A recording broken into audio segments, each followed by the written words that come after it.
ওরা ইনভলভ হয়ে মারার জন্য আমরা বাইরে লাগছে 7-8 জন আমরা 3 জন খালাতো ভাই আমরা 7-8 জন হাঁটতেছিলাম হাঁটার পর এরকম আমরা পড়াশোনা করে কিছুতে ইনভলভ নাই এখানে ক্যামেরা ফুটেজে চেক করবেন আসতে পারলে আপনি সঠিক আমরা কি বলছি আমরা কিছু কাজ করতে গিয়ে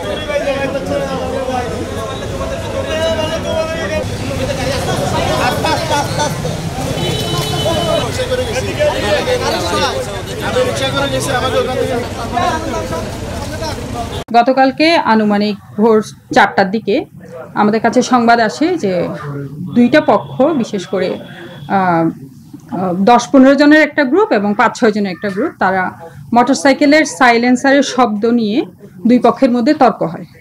তর্কের এক পর্যায়ে যারা সংখ্যায় বেশি ছিল, 10-15 জন ছিল, তারা অন্য যারা অপেক্ষাকৃত কম সংখ্যক ছিল 5-6 জন, তাদের উপরে হামলা করে। তাদের কাছে ছুরি ছিল, তারা ছুরি দিয়ে হাতে বুকে বিভিন্ন জায়গায় ছুরিকাঘাত করে। ওই ছুরিকাঘাতের প্রেক্ষিতে তাৎক্ষণিক তাদেরকে চট্টগ্রাম মেডিকেল কলেজ হাসপাতালে, ওখানে যারা উপস্থিত ছিল তারা নিয়ে যায় এবং পরবর্তীতে পুলিশ গিয়ে অন্যজন যে ছিল তাকেও হাসপাতালে প্রেরণ করে।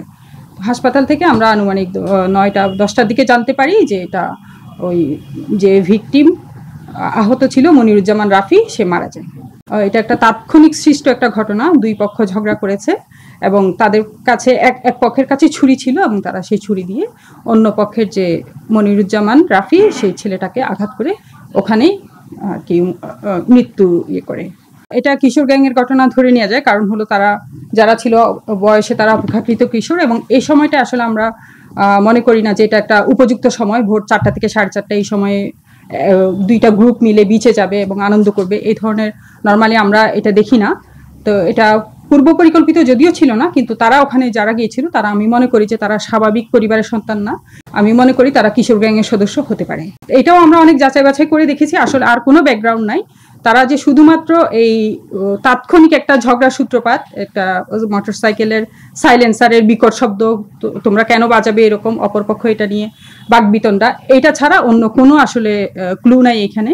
এবং এটা আমি মনে করি এক ধরনের সামাজিক অবক্ষয়, যে কেউ কাউকে রেসপেক্ট না করা, কাউকে সহ্য না করা, কোনো ছোটোখাটো বিষয়কে আমরা খুব ধৈর্যের সাথে মোকাবেলা না করা, এই ধরনের অসহনশীলতার একটা পরিবেশ আমাদের সমাজে তৈরি হয়েছে, যার জন্য আমি মনে করি এই ধরনের ঘটনা ঘটছে।